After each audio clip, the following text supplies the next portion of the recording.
staff, your budget, your facilities, your equipment, the most efficient ways to get as much work done with the least amount of resources. Um, One of the problems that we have here at Scout is all of our revenue comes from tuition. Well, almost all of our revenue. And we have been told by the legislature that we can't pay more tuition. So we have a very hard problem in managing our budget because if we need more money to cover things, we can't just raise the tuition. We can't do that. So really, our business needs, as it relates to these presentations, is how do we attract and recruit new students? So that's increasing our revenue stream of income.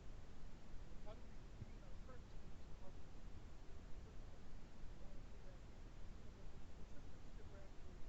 One of the things that's really disappointing is students start a program and then drop out without that credential. They're really in a boatload of problems because they have a lot more debt related to student loans and their additional tuition. And then the other thing that we want to change is actually for the bookkeeping. Sometimes we need more staff for the bookkeeping. And those are current problems that students need to do with new programs that we're trying to put in. So today what we're going to do is we're going to provide a potential method to serve each business need better. Thank you very much.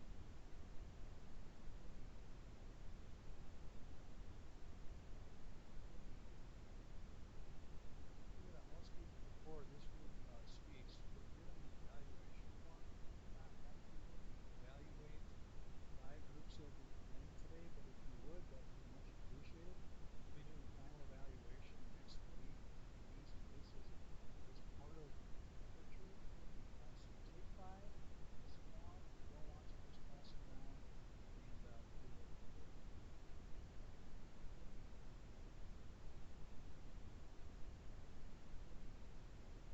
I apologize if I'm interrupting anyone, but we can barely hear any audio on our side. You can faintly make out some of the presenters that are talking, but is someone could please turn up the audio on the online portion? That would be fantastic. Thank you.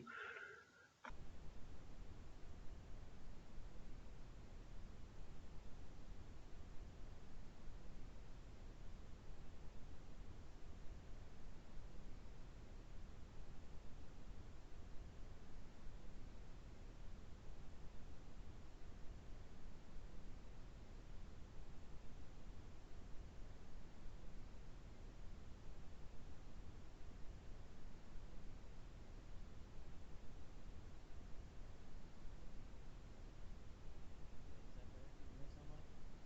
Hello, hello. Online students, can you hear us again?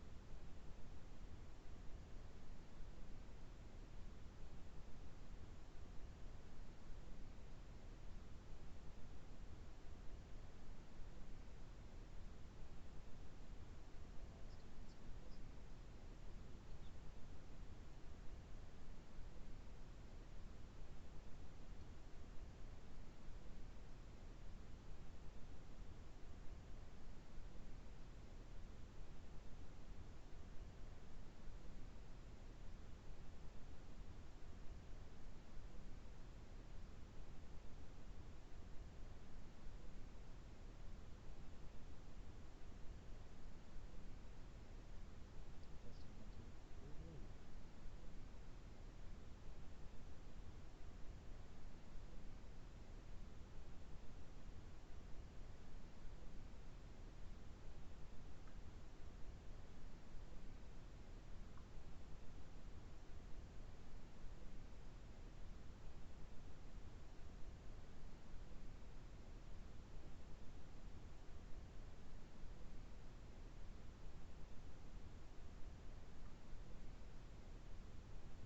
Hello, online students, do you hear us? We can, but you're A still little very better. low. Yeah, a little bit better, but yeah, it's still pretty quiet. Is there any way you can adjust the gain on your input side? We actually have it maxed out right now. So whatever is mixing the general room audio to the input of the computer?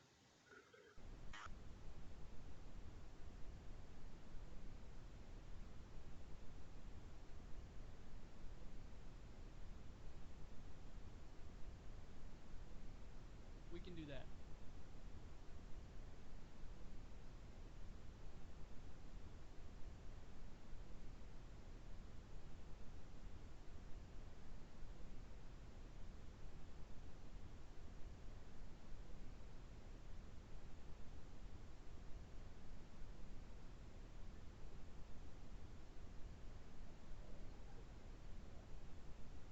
Hello, hello, hello, hello. Hello, online students. Can you hear us? That's Way better. Thank you. significantly better. There we go. You said there. All right. What's up?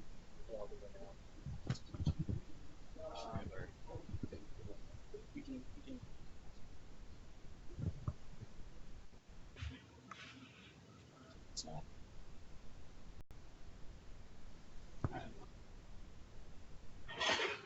Yeah, we'll just pass them around.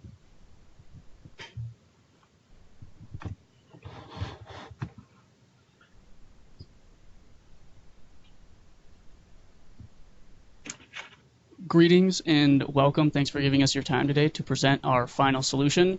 Just before we start, if you look down at the sheets in front of you that say Fuse Action Tech, if you miss anything or seem confused on something, it should explain it well there. We are Fuse Action Tech. My name is Andre Bircher. I'm the project manager, and I'm majoring in information communication technology.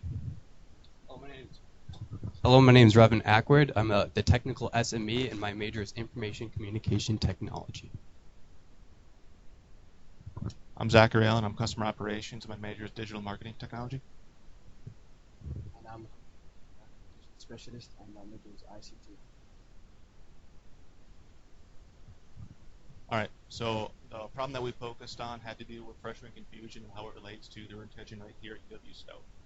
So as new incoming freshmen come into UW Stout, they have basically two big decisions they have to make. One being, obviously, what major they're going to choose, and two being, are they going to pursue a minor or maybe multiple minors. And because of all the information, all the majors, all the minors they can choose from, it's a lot to process for these new students. It can be a little overwhelming at times. And because of this, obviously, it can cause some confusion. It can cause some stress with these new freshmen. And so this can lead to these new students either dropping out, possibly transferring, or in some cases, it could lead to them changing their major. And if they do change their major, more than likely they'll be adding another semester to the 4 years that they plan on. And because of this, we want to try to help these new freshmen graduate as efficiently as possible. And we do this great program allows these new students to pick a major that they're interested in, doesn't matter if they're multiple minors or interested in, and see all the courses that are required to fulfill those majors or major and minors that they chose. At the same time, it shows the courses, it also shows the courses that overlap between the majors that they're interested in as well as the minors that they're interested in. So basically, we're focusing on the overlapping or double counting courses, which we will explain. You may be wondering, what does overlapping courses mean, and what does double counted courses mean, and why is this important to our solution? Well, to explain them, they both mean the exact same thing. It means when I have a course requirement in my major, and that same course is a requirement in my minor, when I take this course, it satisfies both requirements. That's what overlapping courses is. That's what a double counted course is. Now, why is this important to our solution? Well, like Zachary said, we're making an unofficial program plan. This plan uses as many overlapping courses between the major and the minor as possible to get the student to graduate as quickly and as efficiently as possible. And this is done by using as many of these courses as possible with the selected major and minor that they chose. Now keep this in mind as we go through the demonstration and the rest of the presentation. This is going to be very important.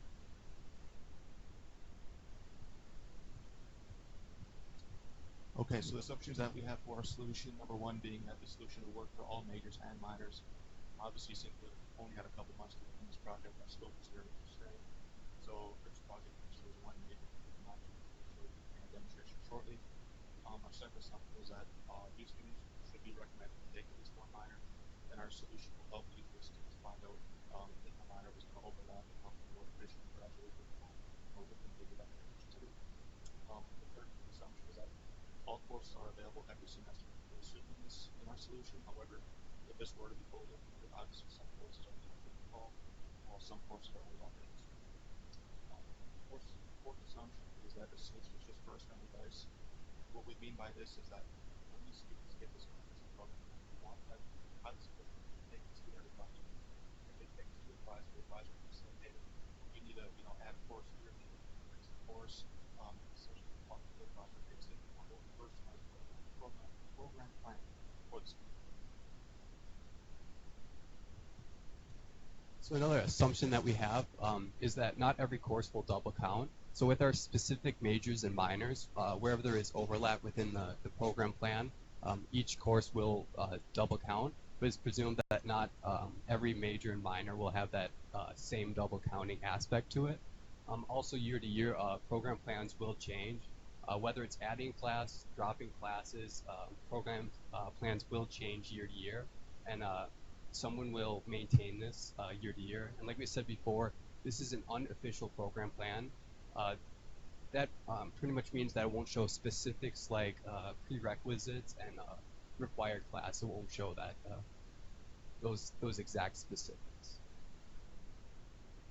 All right, let's have some fun. Let's show our solution demonstration. Brevin, you want to pull up the flow survey we have here? So a little bit of background before we jump into this. How this will work if this is launched in full scale is the UW Stout Communications Department. Sorry, let me get in the view. The UW Stout Communications Department will send out links to this survey explaining what I'm going to explain to you today and how it works. So if we look at the survey, it says, welcome. Please fill out the information below and submit to get a detailed program plan. If you have any other questions, please contact your advisor. Now, the next step is going to be to enter the UW Stout email address. And because we have Brevin here today demonstrating, we're going to use his email address. Make sure everything is spelled correctly. I think it is. Next step is going to be to select your major. Now, like I said, if this is on full scale, launched in full scale, there's going to be a lot of other majors here. But because of our scale and our time, we chose one major, which is Computer Networking and Information Technology, and 3 minors, Computer Science, Enterprise Technology, and Web Technology. You can choose as many as you want. You can just choose one if you want.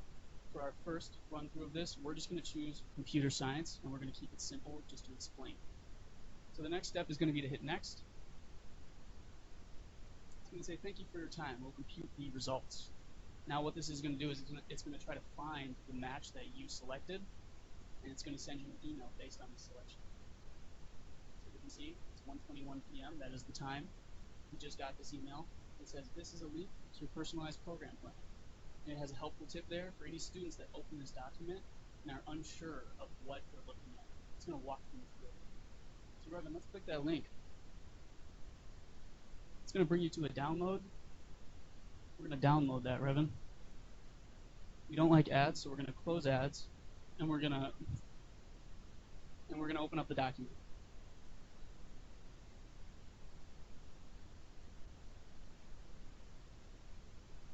So now again, we got this helpful tip on the side. If the student sees this and doesn't know what they're looking at, it's going to walk them through how to use this. So for anyone who maybe can't see in the back, we'll zoom in a little bit just to get readability. So on the left we have course name. That's the column for course name. It's going to show all the courses for your selected major, your selected minor, or minors. On the right column, it's the major. For us, it's CNIT. And then anything to the right of that are going to be the minors you selected. So if we scroll back to the left, that's fine. You can see cultural anthropology falls under CNIT. More specifically, it falls into the social and behavioral science category. But it doesn't look like there's anything in the computer science, so that must mean there's no overlap there.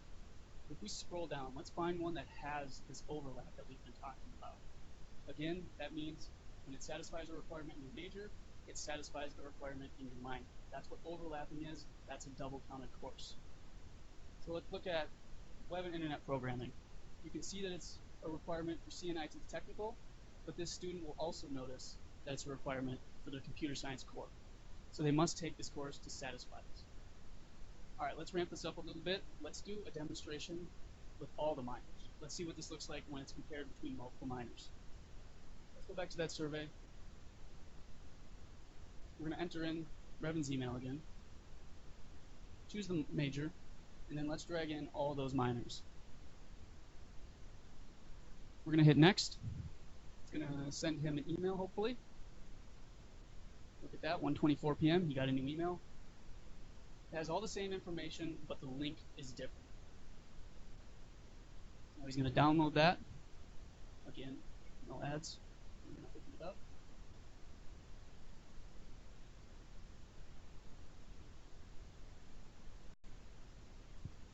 All right, so now this looks a lot larger. There's a lot more minors here. There's a lot more information. Let's zoom back in. Not to go too much. Yeah, it's perfect. So again, all the courses on the left, major to the right of the courses, and then all the minors on the side. So now we can see, like down here, information and communication technologies satisfies a CNIT cross-disciplinary issues. Sorry, and it also satisfies enterprise technology core and a web technology core. Now let's say this student only wants one minor, but they want to choose one of these three minors. They can use this system to see which minor has the most overlap, and that's going to get them done the quickest. All right, so we've done this, so we know that enterprise tech and computer science are the two that have the most overlap. But if they're not sure how to count, they can enable, I think you already did, enable editing, and they can highlight, like you've seen there, they can edit stuff, they can do whatever they please and save this. And they can do this multiple times for different documents. Now this takes away their interests. We give them courses that are based on the overlap. So if they want to take another course that's not seen here, that may satisfy another requirement, we want them to meet with their advisor. This is going to be the end of our solution. We hope you understand it as much as we have. We hope you enjoyed it. And we're going to move on to some challenges now. Thank you. The challenges we faced while working on this project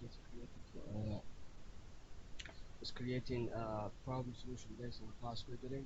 For this prototype, we used flows, and the reason we used flows was that because we were dealing with 50 courses within this major, and displaying them all in flows didn't show great amount of flexibility in how flows can be built, and also it wasn't a visually appealing solution. And what I mean by is that we wanted the students to access their reports in Salesforce, and we couldn't do that because they required a Salesforce basin. And for that, it was like a payment. You gotta pay a fee for that, and that's why we exported the report from Salesforce into Excel so that the student can access the reports more easily and comfortably. Again, we are Fuse Action Tech. We're going to open it up to questions now, but before we do, in case you forgot who we are, you can look down at your sheets. My name is Andre Bircher. I am the project manager. Revan Ackred, I am the technical SME. Zach Redon, I'm customer operations. I'm Mohammed Steve, documentation specialist. All right, let's do some questions.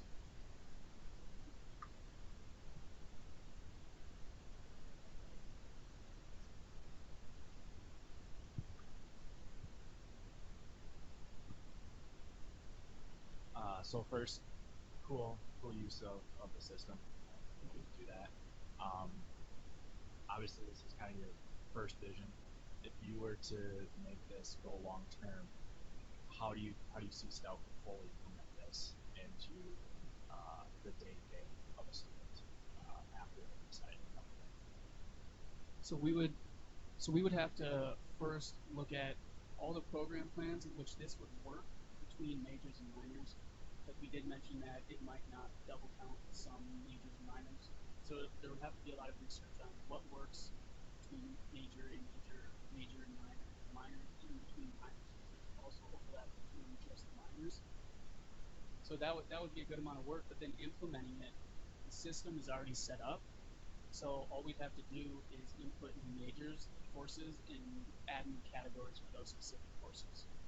I hope this I have one follow-up question to that is, how much thought did you put into, so obviously looked like a good amount of thought for the end user, for the student to be able to think through it. What about the person that has to manage majors, minors, what correlation between the two are? If I was that person managing that, how long would it take to set up the system so that change how quickly would that happen in the system? So we're using the EDA architecture in Salesforce, and that allows us, I think we're using 1 to 2 objects in there that work really well program planning.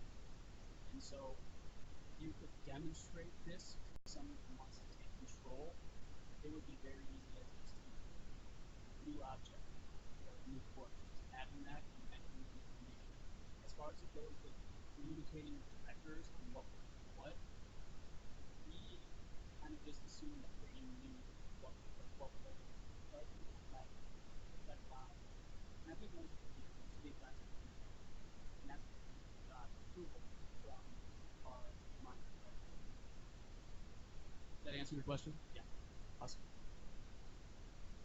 In your presentation, you acknowledge your first Salesforce integration.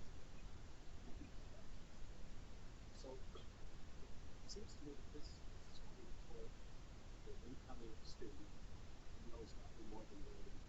So they're trying to figure out what courses should I take. I think I know my major, I'm not sure. So to me, the most compelling piece was when you did the single minor and when you did the all three minors, visually you could figure out what the most overlap is. But if I'm the student, I would have thought you immediately display all the minors. So the visual overlap is apparent, is readily apparent as opposed to the student knowing to add minors to get more value out of their presentation. So did you consider, rather than allowing the student to select minors that might correlate to the major, just automatically presenting all those so they can see, oh, this is the one, this is the set of major minors that's going to be the most over. So just let me make sure I understand you. So when they select a major, the minors that correlate are the ones that show up? Right, but then you had to drag it over to the other side, right, to select the minors that you display. So the first time you did that, you drag one minor over, and you can see there was limited correlation. And then when you drag all three, you can see, oh, you know, this is a better picture, so I can select where my highest number of overlapping courses. So what he's saying is Awesome. is give the user all the information at one time. So if I've got 8 minors to choose from, don't let me choose at the beginning, let me really them. So give me everything. Now I can see what that matrix overlap looks like at the beginning, and then I can say this one doesn't make sense, this one doesn't make sense, and take it away. So you give me everything, and let me see. What it is you want to take away. Before you, I think I know where you're going with this, James. But yes, that was an option, and I think we originally thought, well, we want to give the student the option to take an interest, rather than taking away a lot of their interest. But I guess we also thought that might be kind of confusing to see that document. If that was full scale, if you're going to get hundreds of majors, hundreds of minors, huge document.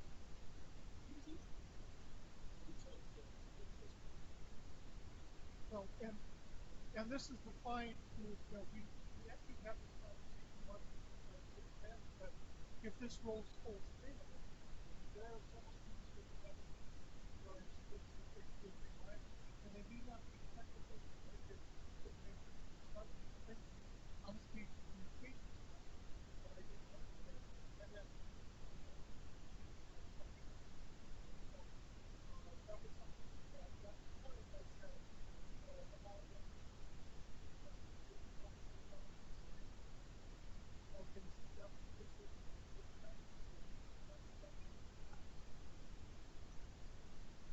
Yes, ma'am.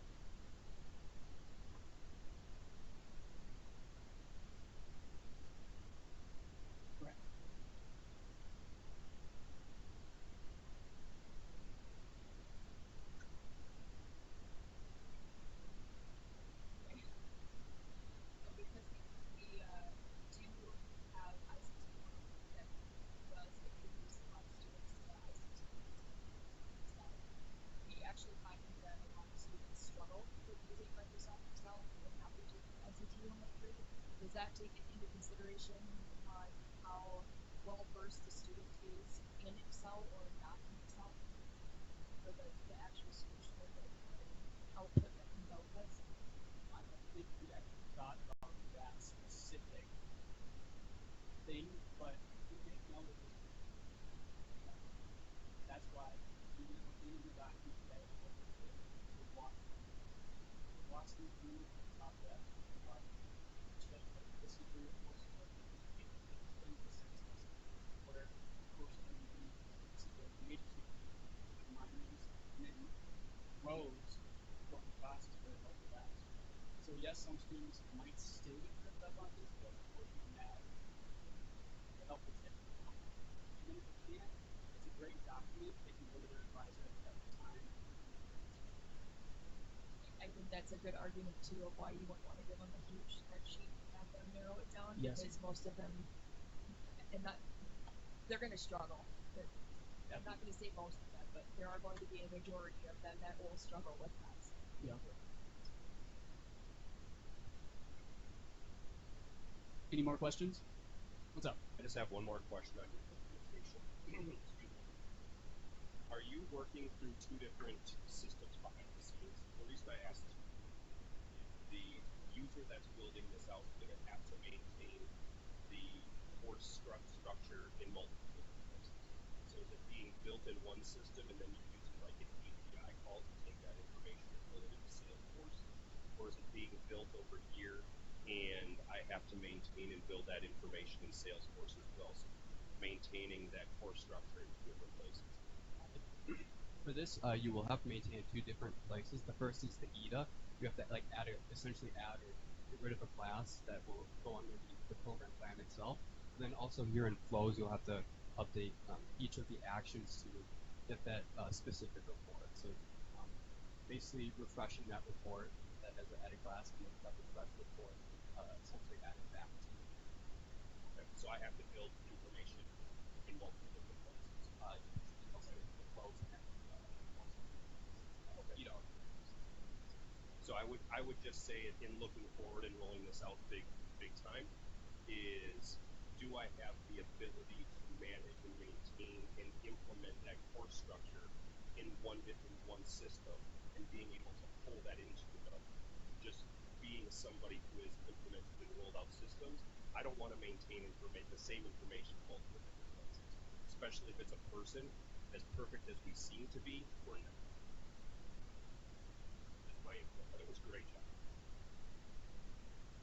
One last thing. So I would agree. Great job. I think in the spirit of a prototype, this prove that you can solve a problem. So there's a number of ways that the clients are choosing to take this further and polish it and kind of take it to that next phase. So I think that was great. But I want to ask, from the time that Mohammed documented this, what you documented as the solution to what the end result is, how well does that match? There's a few changes. Because we had this idea, and then along the way, I can't remember what it was, but we kind of lost the scope of it. And until we had our next meeting with our client James, we figured it out. Do any of you remember exactly where that loss was? Like the loss of communication? Because I think this was our idea from the beginning, but it sort of evolved into something that we didn't necessarily expect. Like, we didn't realize how many courses we were going to have to deal with. I mean, how many requirements are going to fit, prerequisites, all these different little requirements using all the course categories between the major. We didn't really think we had to take into consideration, okay, CMIT technical, Reps A, and physical. Like, we didn't realize that part.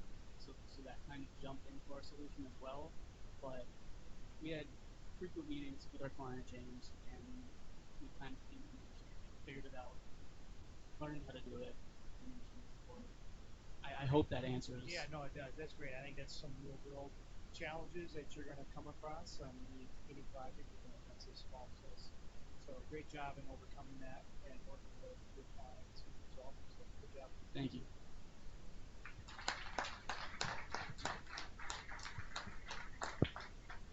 Thank you for giving us the time here today. We really appreciate it.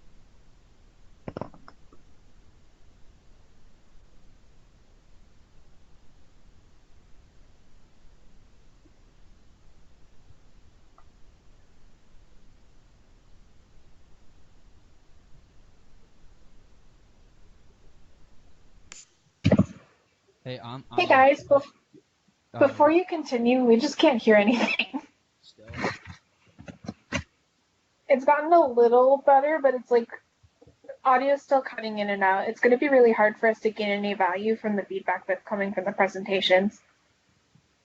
Yeah, I'd say at this point volume is fine, but there's obviously, I don't know if it's a connection speed issue or what it is exactly, but the audio keeps coming in and out. And yeah, I'd say we probably heard about 25% of that last presentation. Okay, so me talking right now, the volume is fine.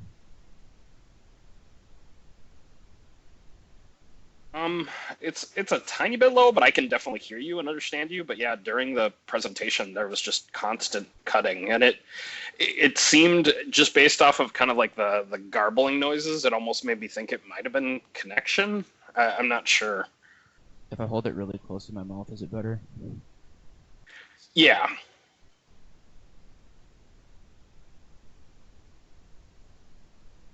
All right, yeah, because we're maxed out on everything. I guess we'll just tell the groups to kind of talk a little bit louder. So you can hear me fine right now, though. Is the connection and everything solid, or Yeah. still kind of? No, but it's actually fine right now. The volume this last time was much less an issue. When it was actually presented, we could hear them fine. The problem was that it kept cutting in and out, and that's what made me think maybe it was a connection problem of some sort. It's probably just how close it is to somebody's Gotcha. mouth. Because all right. And now it's cutting out again.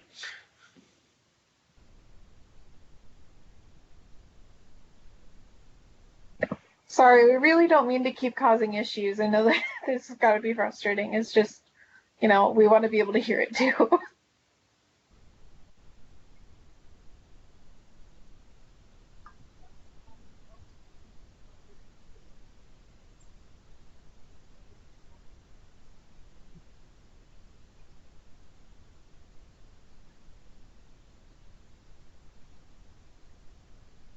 Okay, so we are Sinful Consulting, and our project was called Pick Your Passion, Pick Your Major.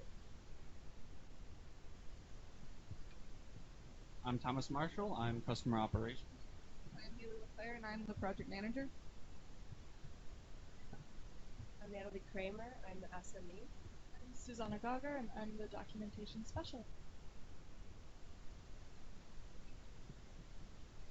All right, so I know one of the problems are we noticed that students up in there actually entering into stout or declare every time so those students pick their major almost one time. So say I just pick 3 times, then that way the counts out drops to 10,000.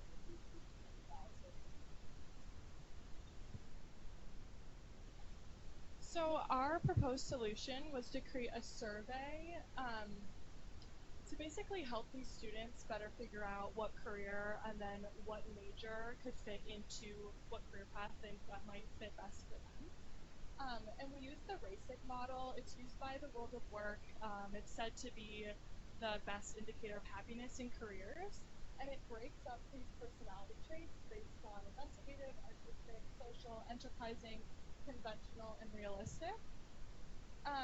So we created that survey with Salesforce using a flow, and then we developed the Lightning Course app to monitor the survey participants and the results. And then we really wanted to make sure that there was a report that was sent out that marketing could use and that advisement could use to better understand where students are at, what they're thinking, what they like more than other majors, and if our majors are being named the best way that they could be named, as it seems sometimes people don't really understand what the major is based on our kind of unique names we have. So as we said, we are using a flow, and the cool thing thing about flow is there's different elements you can use in it. So for the flow meter one for use, and I'll show you the full breakdown of that process when you configured it. But use the screening element, and that was a big thing that students were able to see in the survey. It actually has elements that you can either enter your name, enter different text styles, and also use the radio button. And that's how you can say, yes, that's this, and no, you don't want this. But that was a big part of it, is how can you get feedback and keep track of it. Next element was the decision element. This actually helps you decide which way somebody chose. The assignment is where we're actually tracking and calculating what category they're fitting into. And lastly, creating a record is where we actually create a record on this student to track them. This is the major process that's happening within our poll survey configuration. As you can see, like I said, that the screen is where the question is happening. A decision element is where we're tracking what their response was.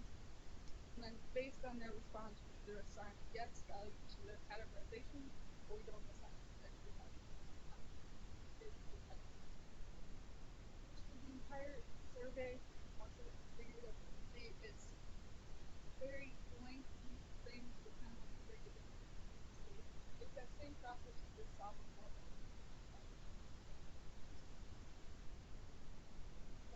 Once they've completed the survey, as you can see, they get the final recommendation of what category they should be in based on what score was the highest.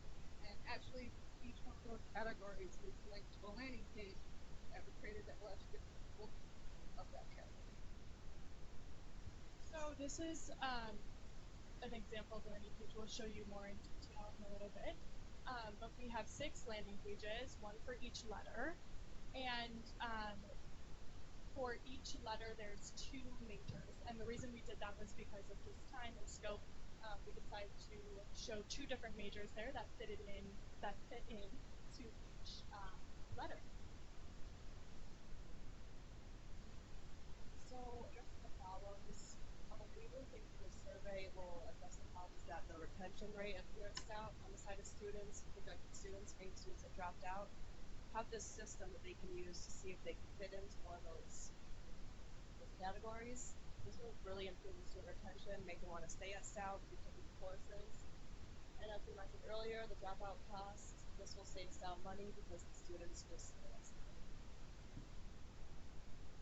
All right, I'll give you a little bit of insight into kind of our journey of how we came up with everything for our major decisions and some of the challenges we faced along the way, starting with how to really improve students, or basically how we put students to different majors, like whether or not they belong in like high school student or construction. And we basically found the basic model pretty early on, and we thought it was a great way of differentiating all of them. We thought personality was kind of the way to go. And, for our second one, the platform was built the survey. We tried a bunch of different areas. We tried some apps in Salesforce and a bunch of other third-party things outside of Salesforce, such as Qualtrics. But all of them kind of didn't live up to our expectations. So in the end, we decided to go with Flow. And for our third major decision on how we display the results to students, we basically started off as we have them take the survey. Once they completed it, they give results of the one category they scored the highest in. But we thought that it would be better to catch them. So we decided to give them the scores in each of the categories, send it to them in an email, and then give them the choice to pick any of the links to go to the landing page for the specific major. The challenges we faced are how to configure the survey in Flow. We weren't really, we didn't have a lot of experience in Flow, and we kind of quickly had a workaround. We had to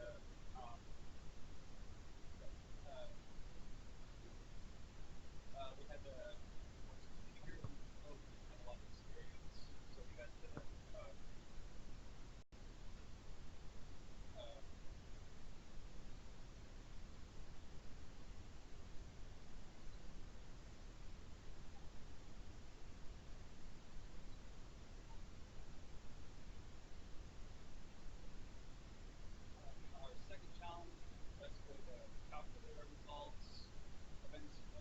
a lot of different ways to document students. So they program, but again, decided to go custom objects to help better control the stuff that we're doing. Overall, some challenges. We definitely get blocks, and then it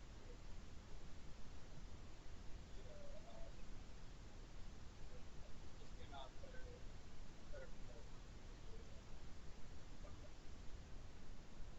Now that you guys have kind of seen the construction of the flow feed and the small technical issues with the lab demonstration,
so this would be kind of the outlook of all the questions. We have 20 questions for different courses. Just a yes or no.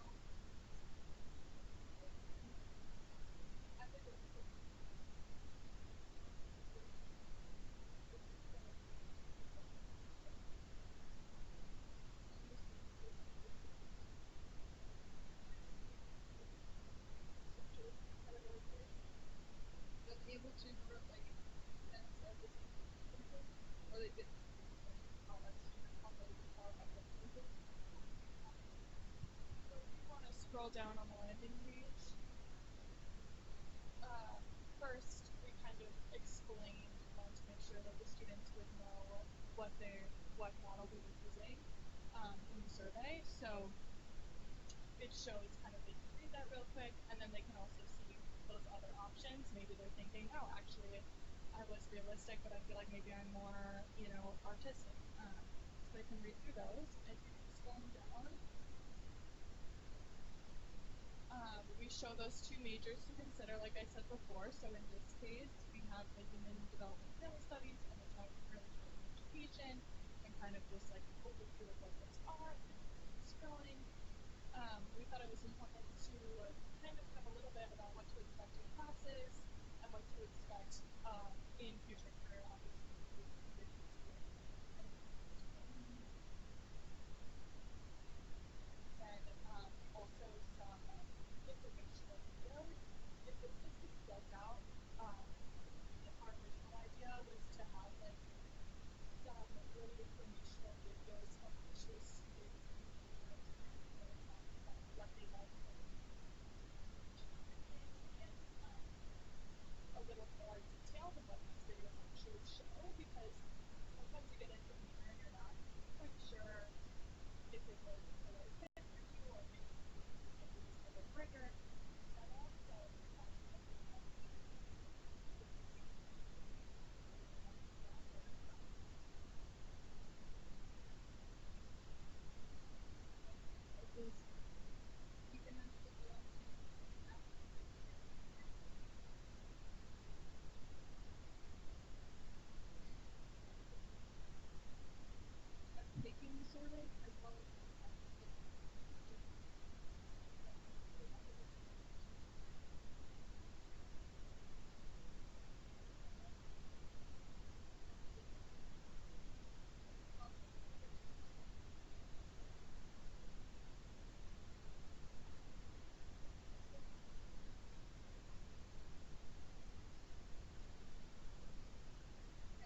We're gonna do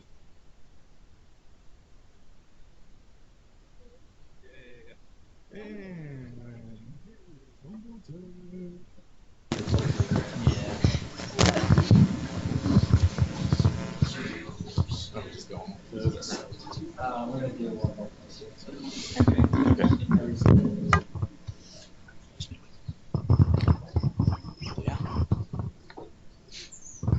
Testing, 1, 2. Can you hear us online? Yeah. Awesome. At the moment, anyway. Yeah, we lost you at some point in the presentation. We heard none of it, so I'm not sure what point that would have been, but it was like dead silence for the whole thing. All right. Oh, fantastic. Well, you can hear us now, correct? So I'm thinking what we could possibly do, because obviously we're not going to be able to hear the presenters, but maybe when it comes time for the question part, if you guys could type out the questions in the chat so that we can see sort of what's going on. I'm not typing. Yeah, we'll have to do it that way. I don't know any other way. All right. For your presentation. Right. We can repeat the questions through the presenter microphones. Oof.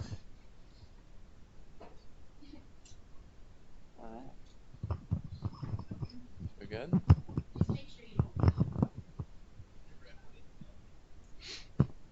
Okay. I'll try not to flip. Are you good? Good? I'm good. Okay, so we are Humble Tech. Talk louder. All right, we are Humble Tech, and we are going to talk about our solution and our scenario. So my name's Ryan Vance. I'm the project manager. My major is ICT, and I'm a senior graduating in spring. And so Jesse is not here. He was our technical subject matter expert. Yep. He's also a DMT major, but he had some family problems, and he had to go home. My name's Katie. I've been working with the customer operations and also acting as a documentation specialist. I'm a senior in the DMT program, graduating tomorrow along with Jesse. You will be hearing from him. He did record a few slides, so you'll get his input too. Okay, and so I believe this is his slide. Yes, you just... There's no... Spoiler alert. Where's the... It's not on there. Okay. Maybe you won't hear from... Oh. So it's there. It's just not in presenter mode. Well, try it out. Is the volume on by chance? I'm going to go with no. It's not. Yeah, he's not. Okay, well... Do we just want to talk for him? I'll talk for him. Okay. So our problem initially, I'm going to talk into the mic, was that we actually brainstormed a lot of problems, came to a realization that each of us has struggled with the advisement process in different ways. So we believed that, students may not be receiving the personalized or adequate advisement with their program because of the academic advisement report. It's confusing, a little not very user-friendly, that sort of thing. So yeah, going with that, as an incoming freshman, we all related to the fact that the only source of information of what classes to take next and what classes you've fulfilled was with that academic advisement report. And we all brainstormed and all agreed that it's very confusing to an incoming student. Wasn't cutting it. Yeah, there's no clear indications until you know the system. There's no clear indications of what classes you need to take and what has been fulfilled. We also recognize that advisors have a lot going on, especially around advisement time. They have probably too many students to deal with at that point, and it's hard to give the attention that's needed to each different student based on their personal problems. So we were thinking of ways that we could not only relieve the stress for the students, but also the stress for the advisors. So our solution was to create an automated email that would be sent out around a certain time. We were thinking 2 weeks before advisement day that would give them a report based on... It's going forward. Go back.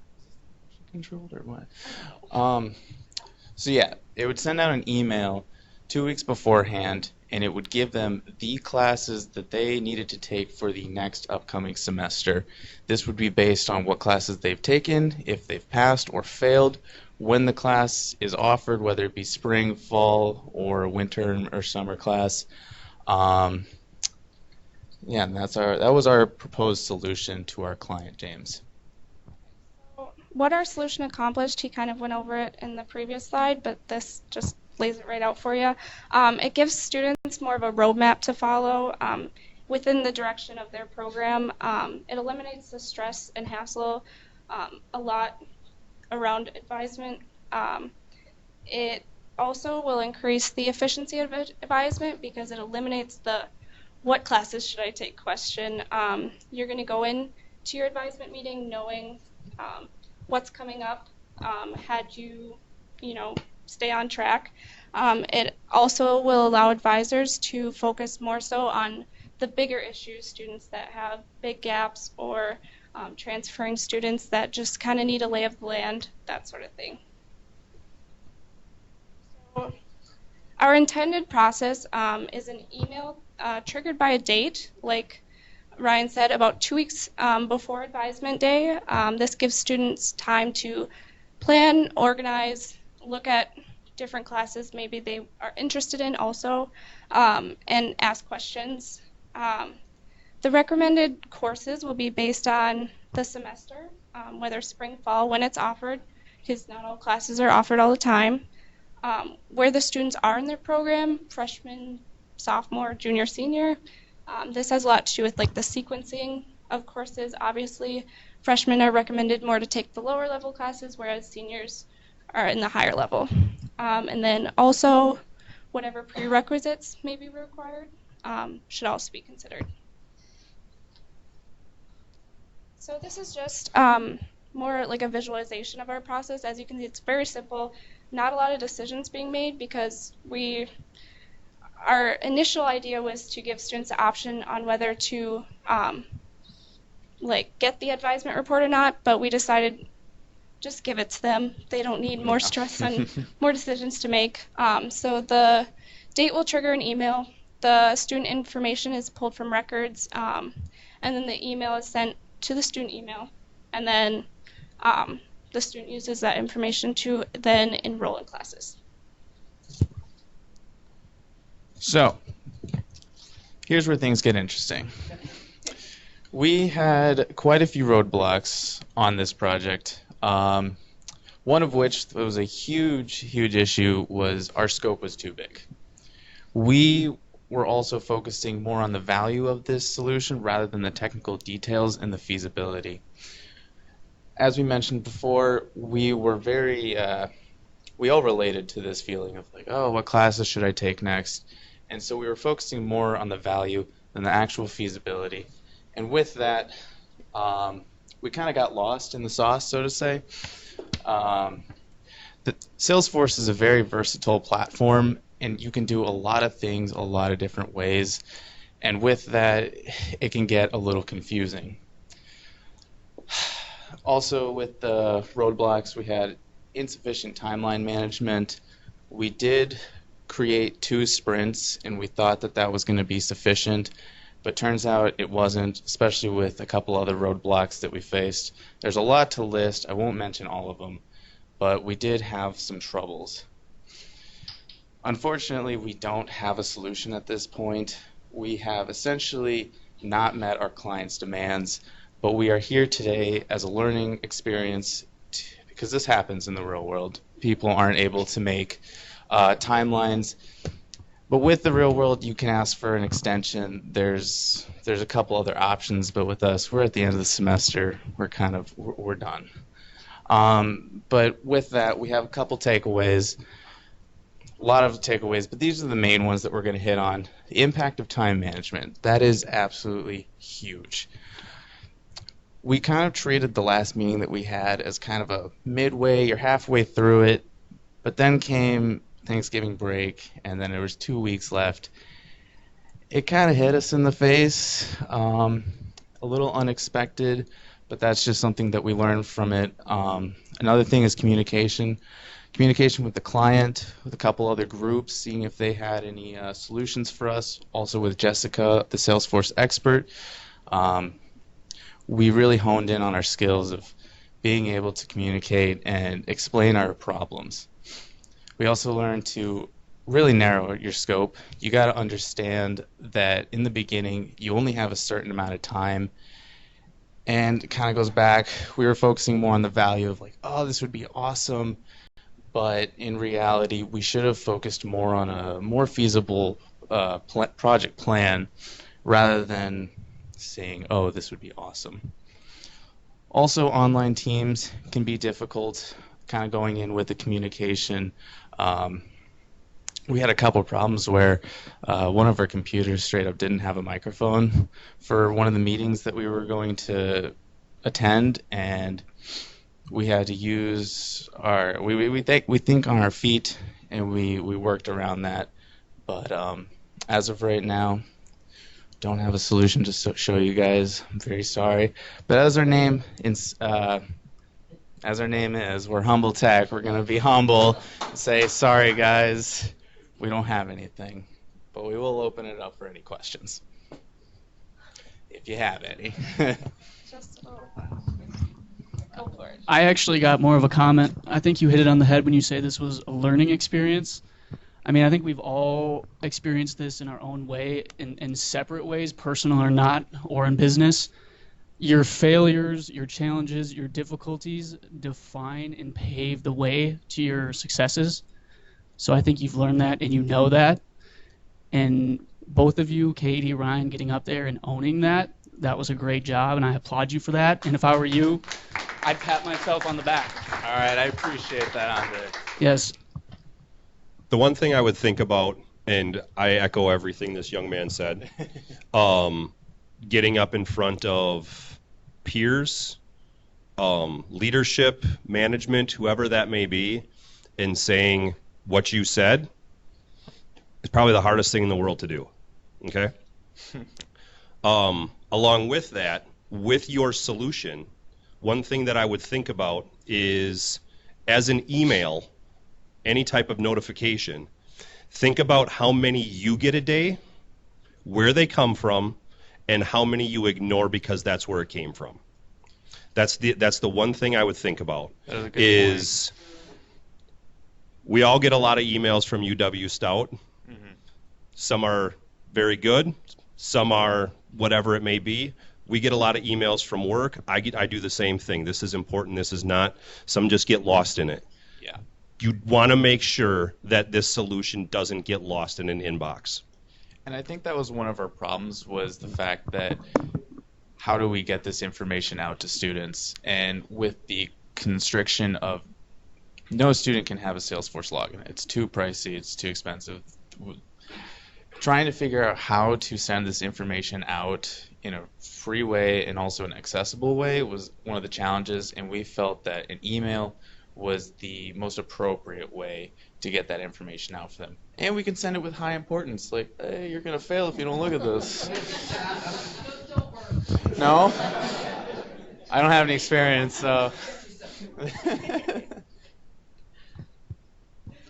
As the client, I just have a very quick comment, which is, I think what I've learned in this experience is that as soon as the project is defined, there should be some raw or sample data available, because I believe part of the difficulty with this project was the lack of time to try and put together the logic decision making. And if sample data were available immediately upon the decision, I think that would have made this project a lot more realistic. Even though the scope was broad, I just think that not having the resources available created a lot of hardship for your group. No, you did so much already. You're fine. I appreciate it. One other thing I just wanted to ask on the Salesforce side, you said the Salesforce license is too much. Did you look into any other sort of Salesforce licenses? And I wish our technical subject matter expert that's would fine. be here to answer that, but I don't. I'll answer that question for you. Sure. There's a license called a Knowledge Community User. which is substantially less than an actual full login that might have gotten you closer to. So as the client, we actually discussed this. Part of the constraint that we have is our budgets are in decline because our enrollment is in decline, and adding any additional significant cost would be a no-go to begin with. That's so excellent thought. For all of the project groups, though, one of the constraints that I gave the groups is we cannot afford to have students have their own individual licenses. We can have program advisors, and we can have other managers on campus have licenses, but not roll out to students. That's fair. Just the fact we went from the jump from a Salesforce license to email, I just wanted to make sure that that was something that was thought of, because I know that's creative use that we've gotten around some of those sorts of issues. It's a valid point. Hi, I'm Janine from the Advisement Center. So I have a real technical question. You said that not adequate advisement within their program due to the advisement report. Are you referring to the academic advisement report out of Access Stout, or are you talking about the program plan sheets? We were talking about the academic advisement report out of Access Stout. Okay. Given on top of that, incoming freshmen do not know how to work Access Stout. I know we did just do a big facelift to Access Stout, but I think in turn that also made it a little bit more confusing, considering there's there's two separate homes now, so majorly focusing on the academic advisement report out of Access Stout. Okay, thank you.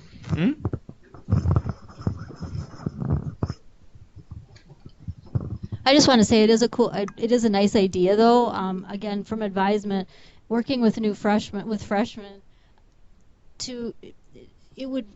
something like that would be very cool, because it would be one step closer to getting students to be prepared when they do come into their advisement meeting. They'd have one more thing to have questions about it, because otherwise, yes, they can be a little lost just coming in. We talk to them about being prepared and do this, do that before you come in, but it seems overwhelming to many students. So it's like the flipped classroom idea. It would have a little bit more oomph probably to at least have sort of a list of courses, something to start with for them, a little bit more than maybe what we can give them in a big group setting on advisement day, that kind of thing. But yeah, it's a cool idea. And with that, I think I remember when I was a freshman,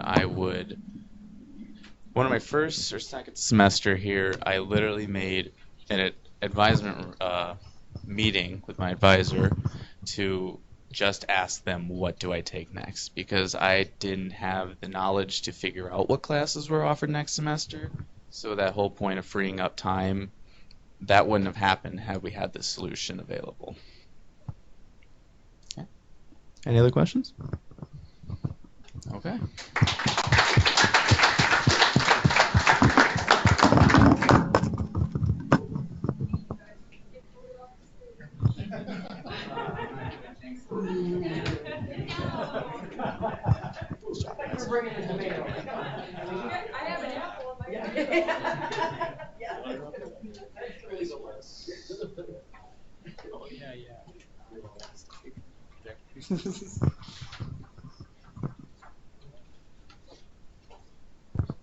So our next presentation, we actually have an online group presenting, so we'll change this up just a little bit.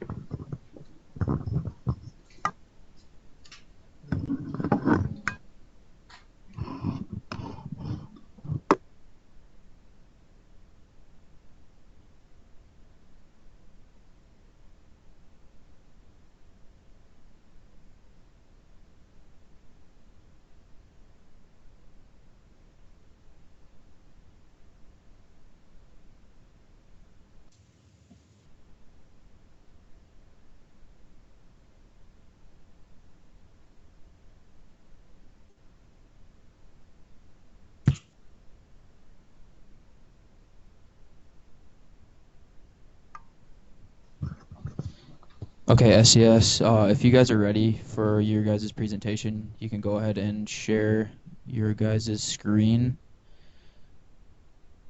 Okay. Chris, did you want to share the screen? Who's sharing? Sure, can do. Give me just a second. also online students, that last presentation, was there any audio issues? No, I could hear it really well. Awesome. Yeah, That one was much better. That was significantly better.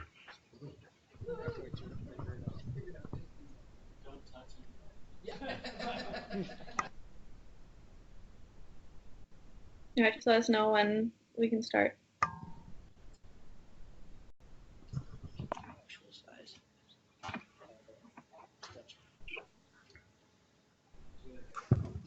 Alrighty, you folks are ready to present. Okay, cool. So we are Starship Enterprise Solutions, and this is our final presentation of the process we've been working on this semester. Hi, everybody. My name is Chris Hill. I'm the project manager. I am currently going to be graduating tomorrow with a degree from Information and Communication Technologies. And my name is Megan Odell, and I'm the documentation specialist, and I'm majoring in digital marketing technology. Hi, I'm Kate Travis, and I've been the customer operations specialist, and I major in digital marketing technology. Hi, I'm Reed Linwood. My role is the technical subject matter expert. I also will be graduating tomorrow, and my major is information and communication technology.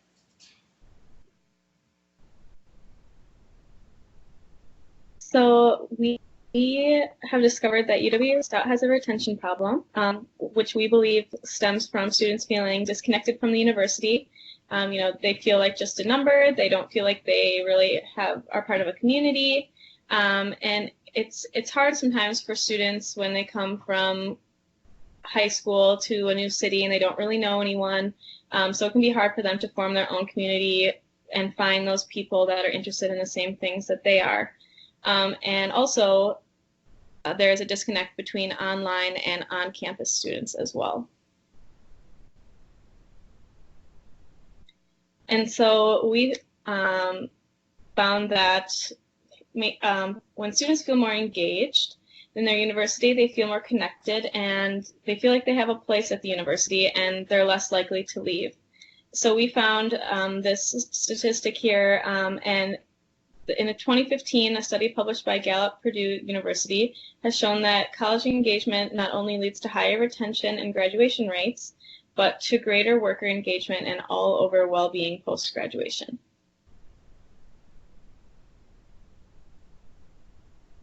So our next step was to kind of analyze the closest thing to an existing engagement process here at UW Stout.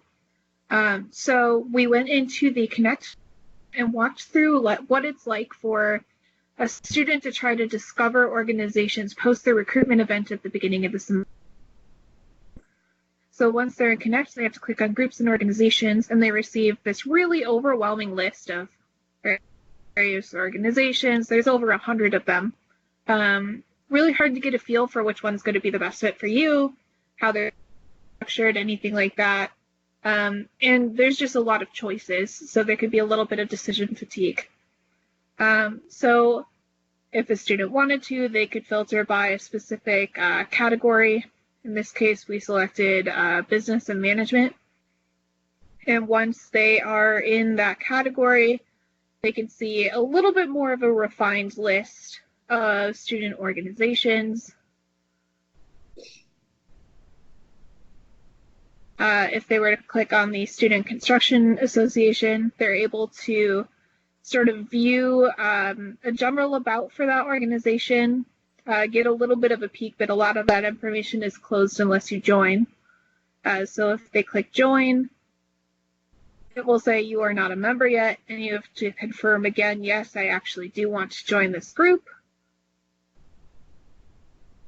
And they are given access. So one of the issues with this existing system is that it is limited to current on-campus students. One of the things with the University of Wisconsin system is that only students that are traditional students pay into segregated fees, which are what fund these student organizations. So only on-campus traditional students are allowed to be members of those organizations. Another issue that we have is that there's no opportunities for students to rediscover those potential interests later in the semester. They get that really overwhelming list. They're going to have a hard time sort of discovering those things and getting a feel for it. And the other piece is that there's not really any clear ownership in the retention process here. Every student organization manages its own list. It can be kind of difficult for the involvement center to corral all of those groups and kind of keep tabs on everything that's going on.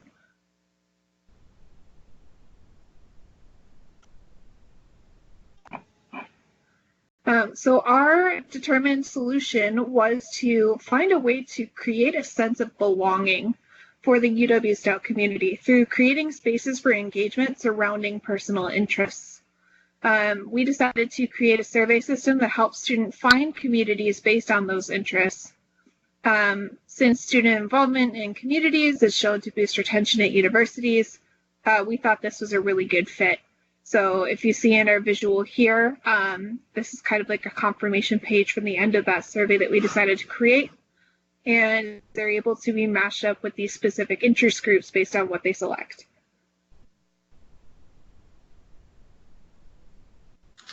All right, so how does our solution solve the problem? What we're really focused on is establishing an owner for the process, the involvement center, and increase retention by boosting student and community engagement, and to give students the capability to up their interests as they change. Obviously, at this point in your life, well, at almost any point in your life, your interests can vary and change quite a bit, so we wanted to make sure that that was a possibility. And also to create the capability to assess student interest in various topics. Inform potential need for courses, evaluate demand for student organizations and resources. It feels like our solution is able to give a lot of data. So again, the power of data. So how we split out our sprints for our plan. Sprint 1, we focused specifically on the creation of our objects. The first object we really looked at was our contact object, which that actually used the unique email address would need to be entered in order for a contact to be created. That was something that we wanted to make sure was in this. If the same email address is attempted, it will not allow that creation. So this contains the status of the student, whether they live locally in Menominee, whether or not they are a UW Stout student. We did account for, prospective students or people that were just browsing to this. And if they're eligible for student organizations and the type of role that they were in. The club object, that would contain the name of the club and the club category. We had several large focus items, technology, business, and athletics. And then we'd also have a form for a website and any associated interest IDs that would generate from the questionnaires. The role object actually had information as far as whether the person taking the survey is a Salesforce admin, if they're a student advisor for the club, if they're a student club officer, or we have the community member role, which was just a basic kind of baseline role. The interest record, it actually will generate a unique ID where which will be auto-generated, and there's actually a text field that will display the responses in text form from the questionnaire. And we did have a link object. We didn't end up using the link object in our final solution, but it is available if we decide to make other changes or add more sprints in the future.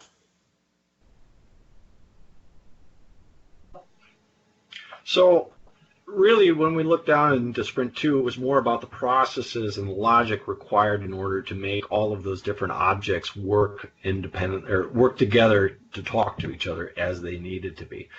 So what we're going to do now is we're going to flip right over to the actual prototype where we can actually see what's going on. One of the requirements that the client had put out was that we had to have a solution that was developed that did not require a Salesforce license for the individuals that were going to access it. As we all know, that there are plenty of surveys out there. Some surveys can record the data and then store it in such a fashion as that we can come back to it. Salesforce has its own survey component inside of it, but unfortunately it cannot be presented externally to an outside website. So one of the tricks that could be done is that we could use a flow and then send that back out. What what we've done here is we've essentially generated the survey as part of a flow, which would then be linked into an external Apex link, which would present it externally. So let's take a look at what the survey actually does. Yep. Chris, can you zoom in a little bit? I don't know if I can. If I do, I'm going to shrink the window quite a bit, but I'll do my best, all right? Try and hit Control Plus, Chris. Is that better? Worse? Control Plus. Can do. Give me a second. Better? Much better. All right. I'm going to shrink it down just a little bit so I don't run it completely off the page, but let's go. So first things first, it's going to ask you right away what your email address is. So in this case, we'll just use presentationdemo@test.org. Select next. It's going to ask us for our name, which in this case we'll just use presentation. At this point, it's going to start the process of saving everything that we need to have in it. Now we're going to hit our first major logic decision, which is, are you a student or are you a community member? And for this point, we're going to select that we're a student, because if we select that we're a community member, we're going to bypass a number of objects in the logic. So next thing we need to know specifically is what kind of a student are you? Are you an online student, an on-campus student, or do you attend both? Now, because it was important that we note that they're an on-campus student, because that's what determines whether or not they're eligible, I'm actually going to throw a little bit of a ringer in here. I'm going to say that we attend both online and on campus. And when that happens, that's going to question, where are we from? If we're local to Menominee, maybe that gives us an additional option. However, if we're not local, we need to let them know. So in this case, we are near Menominee, Wisconsin, so I'm not going to worry about checking that box. The moment we hit next, it's already gone out and created that object. So we've created a role assignment for the object and the object itself and stored the information so that if the user decides to bail at this point, we still have their information intact. The next thing it's going to ask us is the large focus items. What do we need to do to kind of narrow this down so that we can present them with things that are important? If, for some odd reason, none of these items, the technology, business, and athletics, are not important to that user and they choose next, they're going to be dumped out to a screen that says, we've noticed that you haven't selected anything. And this is kind of important because if somebody decides, I don't really want this, and tries to bail, we still want to make them know that their voice is heard in some way.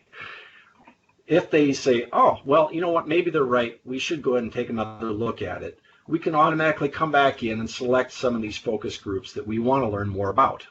We hit next, and now we're going to start looking at all of the different items that are part of each one of those large focal groups. Now, what's interesting about this particular checkbox list is that this is actually a dynamic object. This object is pulling its information from the actual output of the club's object. So when all of those items that are sitting inside of the club, they have to be categorized very importantly, because what happens is that what determines those categories is going to determine what is displayed on this page. So we're going to go through and we're going to select a couple of items that maybe draw us attention. We can look at marketing. Again, these are only going to be displayed if they're categorized correctly as part of the club's object. And lastly, grab a couple of these. Now, the moment we hit next, it's going to automatically create that interest record object and link it back to the object, the contact object that was created earlier in this.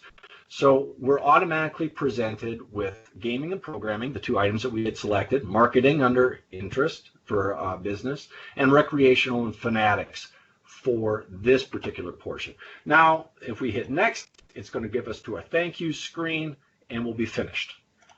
Now let's take a pop into the actual Salesforce so that we can see what those objects are. I'm going to zoom this up here a little bit so that hopefully you guys can see it a little bit better.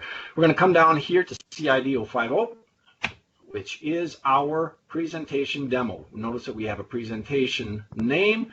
They are not local. We did not check that box. They are a UW Stout student because you remember we said that they were an online student and a on-campus student. However, because they are online, Kate, I know that you can speak to this point. If they're an online student, they're not eligible. Yeah, so even if they are categorized as both an online and on-campus students, that would be considered a hybrid sort of method of instruction, which also counts as customized instruction and therefore does not pay into segregated fees. So, and finally, the last thing we need to talk about is the role. Because this was a generated list, we don't want to automatically assign them to something that they may not be interested in. So because of that, they were determined as a community user. If we look at our related tab, you'll notice right away that the community user has a default assignment of an unassigned club, which is what we want. We don't necessarily want to link them to anything right off the bat. We can come back and review that and edit that later if we so choose. And we also have the survey as it was created. So we know what date the survey was created and then what interest response were important to them. We can use that information later if we choose to see how we can work with developing new clubs or things like that. So that's kind of, in a nutshell, the overview of where all of that comes from. So if we were to kick back, I'll just quick show you the logic because it's quite a big, it's big. Not nearly as big as some, but it's certainly big enough that they're probably going to have questions on it in some capacity. So knowing that, I'm going to quick minimize this, and we'll head back into our presentation. We'll talk a little bit about the lessons learned. Now, some of the things that I would say that was really an interesting experience as part of going through this was identifying the strengths of the team. One of the things that I learned personally, even going through this process, is that individuals have different strengths, and it doesn't necessarily matter what role you're assigned. Understanding the strengths of those individuals and how best we can use those strengths as part of the group to move the project forward is really key. And then the other thing that I think that we all encountered in terms of what was a definite head scratcher was how to navigate all of the power that Salesforce gives you when it's presenting these flows. You're given a set of tools that might appear limited in scope, but they're incredibly powerful. And just trying to understand how best to maximize the use of those simple tools can really lead for some head scratching. So I can definitely speak to that as well. I think of all the things that we worked on in the project, the Salesforce flows were by far the most difficult at times to really, understand all the things that were possible with some of the variables and some of the things that weren't possible. I mean, we ran into a few things that, Salesforce hadn't fixed in 6 years. So it was an interesting challenge. And, I got to commend Chris with being a bulldog and finding a lot of different solutions and really doing a great job as far as going through that. So with that, we'd like to open up the field to any questions. This is your client. Can you hear me? Yes, it can, James. Okay. So originally when we were looking at this, there was going to be an additional step, which is to somehow put in contact the prospect with the clubs or to give to the person filling out the survey some additional information on what clubs or activities would be available. So was that a portion that just was out of scope for this, or did that get missed in the presentation? It did not get missed in the presentation. That was determined to be an additional step. So we were actually going to approach that in sprint 3 or sprint 4. We kind of took your message that you had passed along to us to heart, really, and that is that we need to have the structure of the building first. And in this case, the structure of the building was developing the objects and then really developing this entire flow. Once we had the flow, we can begin the process of implementing and going back and reaching out to those objects and what we created. So a good example here is part of the question you have for presenting the information back to the student that they can grab. We've already collected all of their records and their interests. At this point, now we can go ahead and build all of the reference back to that club object and populate the contact information, the website information, the links, who to get a hold of, and then get that email out to them. But that was yet another step. Okay, very good. Thank you. And I think the logic took us a lot longer to figure out and wrap our heads around than we even anticipated. Like, we were working that up until this week, just kind of trying to figure out how to work out all the bugs and making sure that the boxes were working as we expected them. So I think we really focused our attention on just making this work fundamentally. It's a lot easier to add to something that's correct and working than it is to consistently create new features on a potentially buggy platform. No question. So thank you for the presentation and kind of walking us through the decision process and the logic flow. If I understand correctly, you've defined success as presenting the results of the survey to the student with the options for them to consider as far as which clubs or which activities to join, which helps get them more established within the university. How are you going to evaluate whether that's sufficient or successful? How are you going to what's the tail end of the loop to see whether they either did contact the club, did actually join, do feel more engaged in the university? You've presented the answer, or you've led the horse to water. How do you know whether it's drinking? I think in terms of involvement with student organizations, it's a little bit easier to track within the Connect platform where they have some built-in analytics. So that's a possible option, but I think also that would be something that the Involvement Center would kind of take charge of is, since they're already working on increasing student engagement, that would just kind of fall naturally under their role. So would they also get the results of the surveys? In other words, they would know either by name or just sort of generally where student interest was in which clubs, and then they could maybe track that to see whether that loop was closed?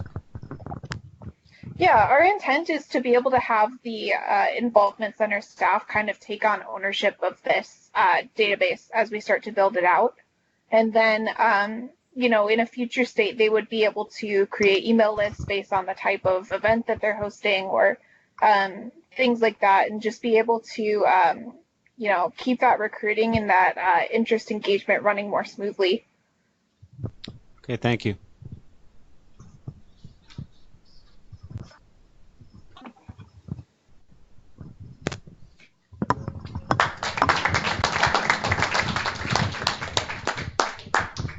Thank you, SES. Thank you. Thank you.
right, so to make this as complicated as possible, I don't know that this is working well or not.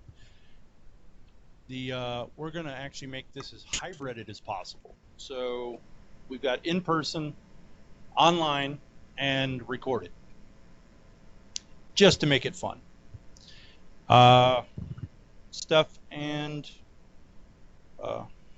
Linda, are you there? I'm here. That's one. Can you hear me? Yep. Okay. All right. So, I hear Steph, I think. Didn't hear Linda. Stephanie and Danielle could not make it, Okay. so it's just me, and then Andrea had to leave. So All she right. was here, but she had to leave. So it's just you and I. Okay. We are Team Lads, and we have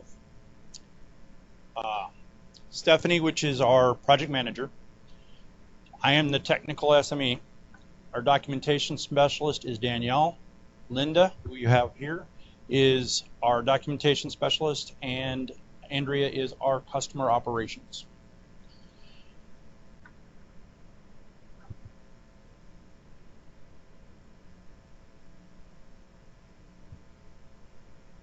Should be you, Linda.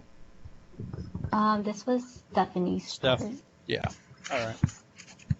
There was a recording to go with it. Yeah, and I Did it? don't see it.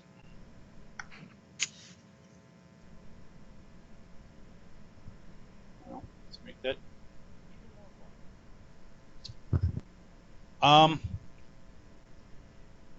The problem is this: we have a issue with retention in the general facility in the system. So Stout is not keeping the students in all the way through the process, and one of the things that we found is both Danielle and I both were having issues where we scheduled out our classes from the beginning to the end, even though it wasn't anything we could do anything with. So currently Stout goes through and creates their class schedules basically on an ad hoc kind of setup. So they come in, they say, hey, we got this going on for the next 2 years. They hope they can fill it. They hope they can get enough clientele to be in the process of actually coming in, registering, and doing the class. So our thought was, and the way we wanted to have a solution for this, was that we would actually create a registration for a 2-year period. That way, when you come in, you get an idea what your class schedule should be, not just for the 1 semester, but for the 2 years going out, or 3 years, or however long you need to take to get your classes. So we wanted to forecast this enrollment. That is, to us, one of the biggest things that we liked about this project, is we could go in and actually say, hey, this is where we want to go. This is what your schedule should be when all is said and done. If you want to pick this master's, then you have this choice for courses. And Pie in the Sky will have the ability to revamp that and do other things to that. So as you change majors and stuff like that, you have the ability to fix that lead system. So that is why that's a good solution. So we. Go ahead. So in addition to why this is a good solution, it's not only for the student, beneficial to the students, but to the university as well. It does give them enough lead time to hire instructors if they have to, because it gives them a forecast of how many students is interested in taking a certain class. And then it also allows the university to see what classes students are avoiding and to see what classes have low enrollment, so they know if they should cancel that class or they should advertise that class so that they can get more people into it. So go ahead and go to the next slide. that was the one I covered because it went lovely Okay. technical.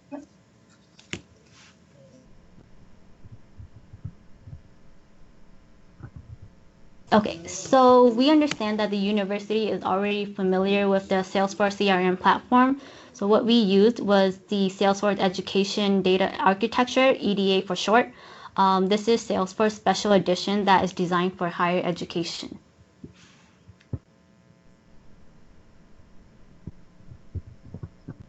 So EDA offers many custom objects, but we only use the select few. We use the contact object, which is going to be used for, will be used for students. It will be used to track track each student, and it will create a record of each student.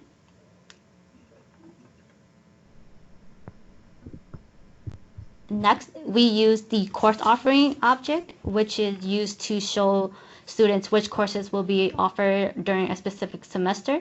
This is something that the university will actually set up. And then we use the course object. This is just basic information on the course name, the description, and what department it will be. Again, this is something that the university will do. And then we also use the term object. This is just to identify or forecast how many terms or how far into the year we're looking to do different terms. So we did spring 2020, winter 2020, and so on.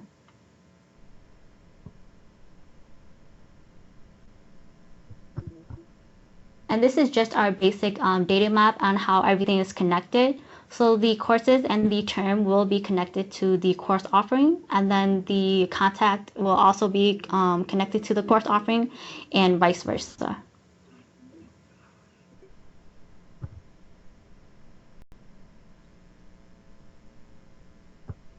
We do have a practical part of this, so we will run through a quick layout of how it's set up.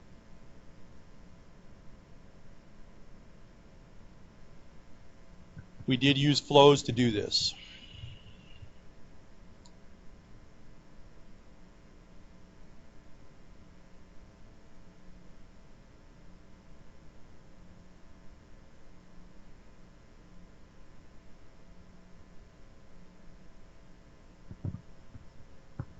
I'm going to put the mic down for a second.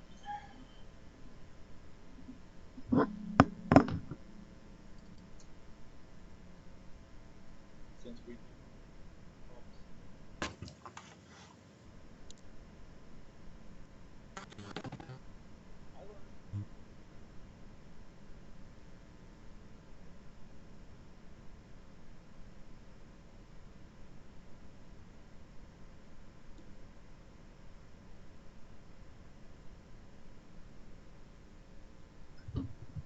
And as Linda was saying, we did pick many of the different semesters, so we went through each part of that and populated the classes based on the actual what was there.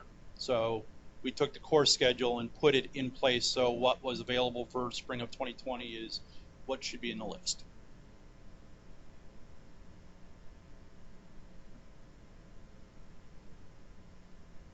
And you choose a class, move to the next section. All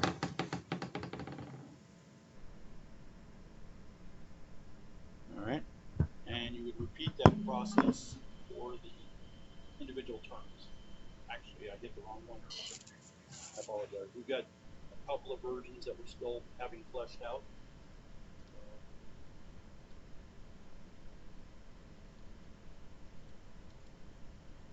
Really hard to type when you're being long.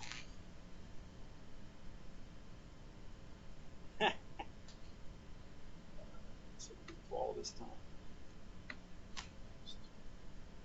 And classes, choose next, finish, and we would go through and complete. We do this as we go through until we complete the system. So when we run out of classes is when we would be able to.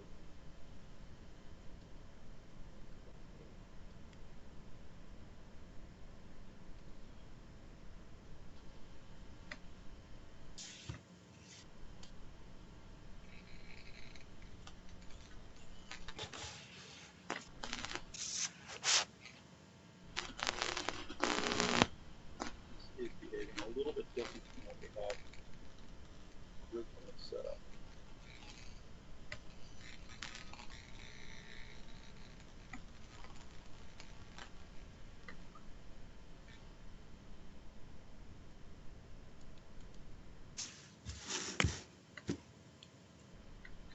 And like all prototype software, there's faults. It's just another revision opportunity.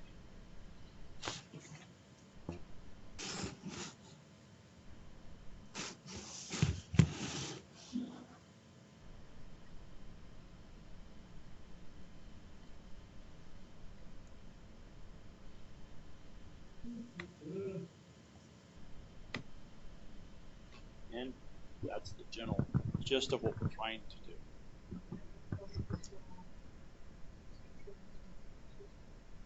It is in the works. It is not finished yet.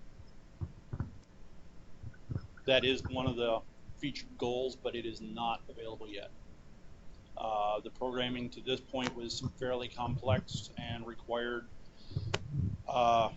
extensive number of hours to get to this point. So, unfortunately, the reporting hasn't been developed yet.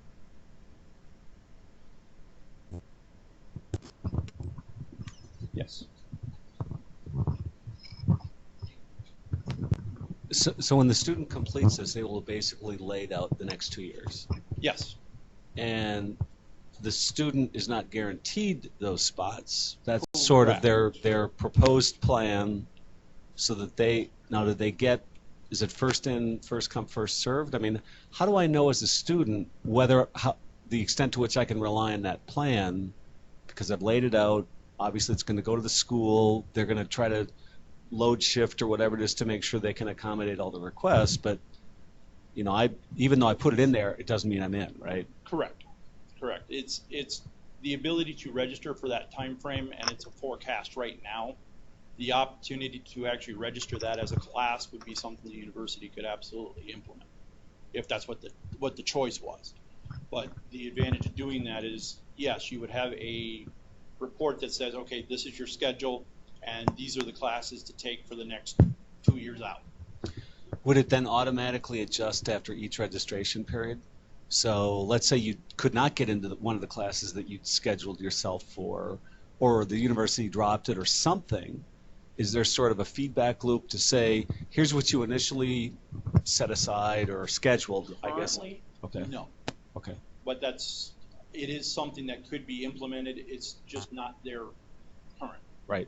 And the reason is we don't have that ability to do the reporting. Now, if pie in the sky, grandiose terms, absolutely the ability to compensate for, we're going to drop this class, the university can rerun the schedules and see who it affects.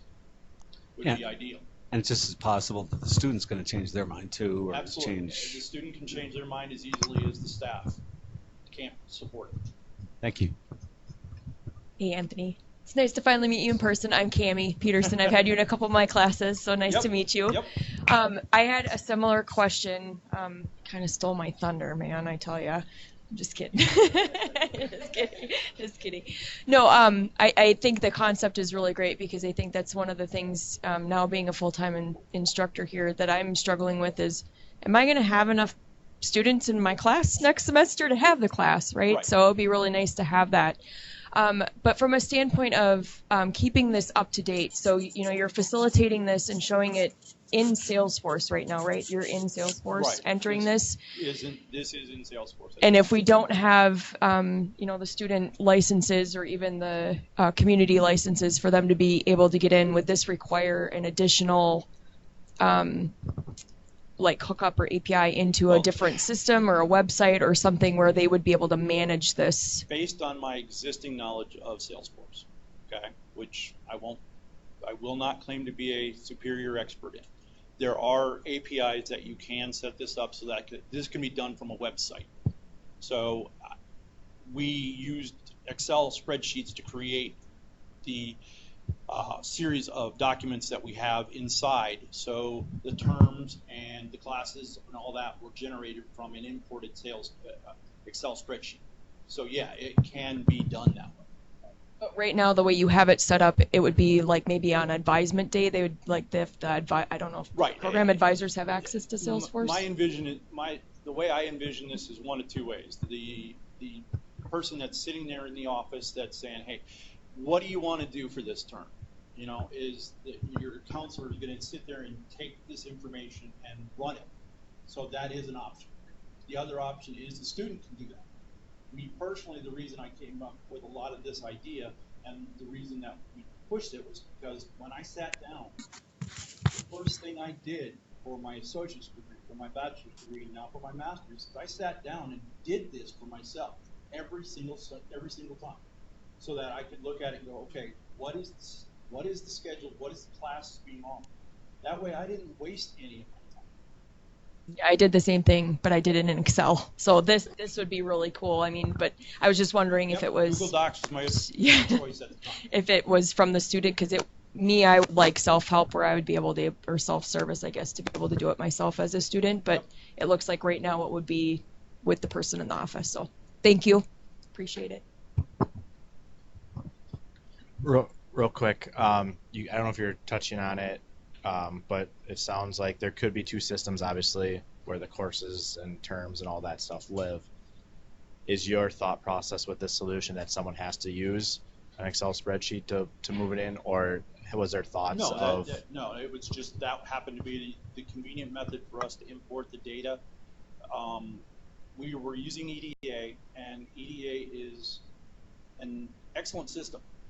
But if you don't work within the boundaries of exactly what EDA wants you to use, it's complicated. Right. So the best workaround we had was to import with an Excel spreadsheet. Do you have to do it that way? Absolutely not. Could this be done with an API or somebody with some decent knowledge of HTML and put this on a website? Absolutely could be done, and then import that in. So it just depends on who you want to do and exactly how it wants to be implemented. Thanks. There are several variances on that. So, and you could have a dual-pronged approach to that. So you could have the guidance counselor doing this, or you could have the student doing this from the website, saying, hey, what would you like to do? You want to implement it so that it does actually register for that class. That's a way to do it. Thanks.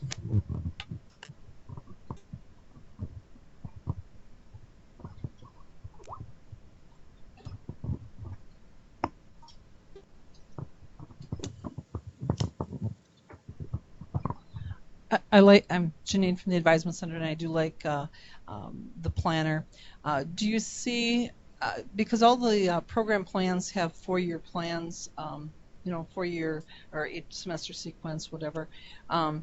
Do you see using that as a base, and then possibly going through and doing some checks that you're going to take English 101 your first semester, English 102 your second, and just kind of just have that as a base, and then move some things around, or are you starting it from scratch? This is started from scratch right now. We kept it very small focus, because if we put too much complexity into this, it was going to be very difficult to try and show and demonstrate and program. So in this particular case, we started with a master's degree in ICT and stopped with only the core requirements for that master's. Somebody with enough time and experience could absolutely program this to be able to include that 4-year scenario, as opposed to the core for ICT that we started. It's just a matter of programming and time. Thank you.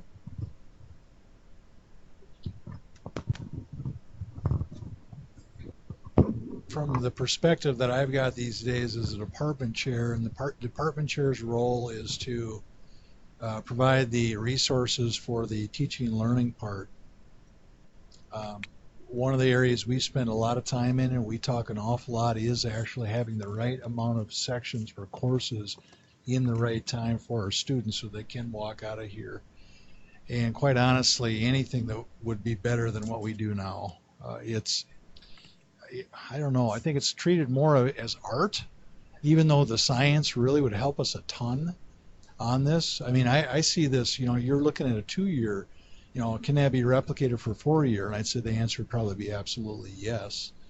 And for us to be able to have forecasting data into the future based on our audience, I think has a ripple effect into all kinds of different aspects of our business. It can make us be assured that yes, we're going to have the resources based on our demand. There are other things as well, retention. If we know X amount of people are coming through, would that help us in our ability and our planning and our strategy to retain? I think it really would. I think it's elegant. And right now, it's just so close to home for me that, kudos. I do believe that if you get into it, you're going to find that you're going to have students that are going to cheat. So if you rerun this based on, I took this class, I hated it. I didn't want to do it again. They switched majors. Then you rerun it based on the new major, and you haven't lost a student. You've just shuffled the deck.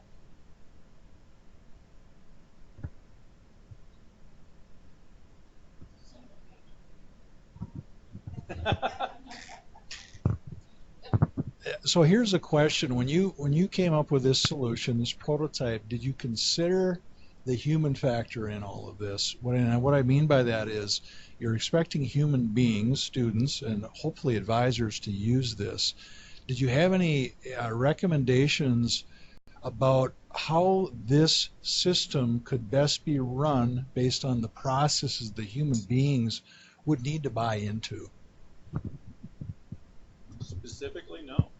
But that being said, because of the flexibility of the way you're setting it up and how you're programming, once you get in and start doing some of that, you're going to find that the flow will follow itself.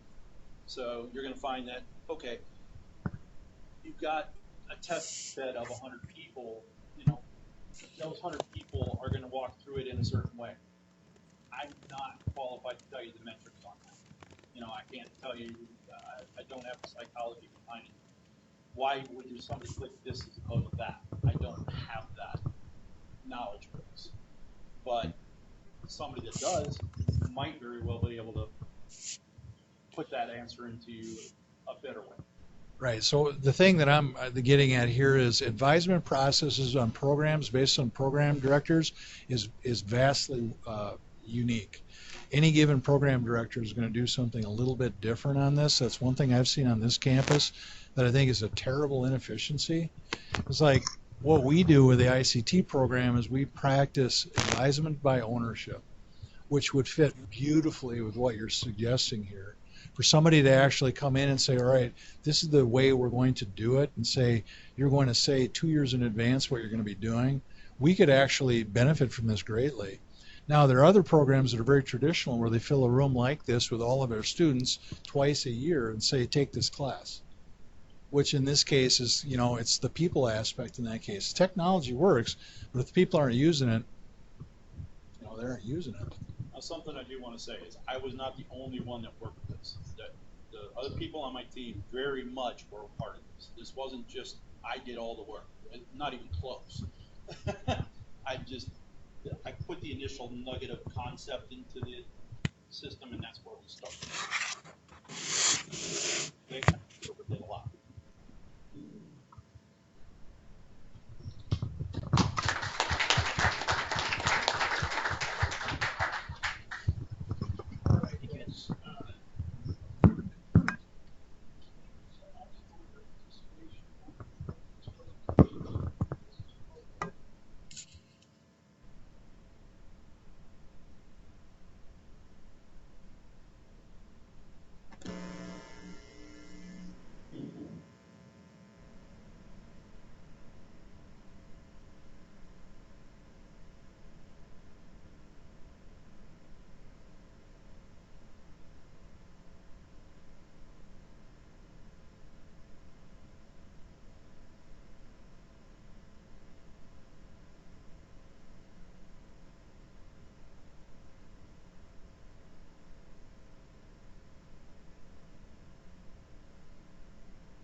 Hey, Chris, thanks for sticking around. All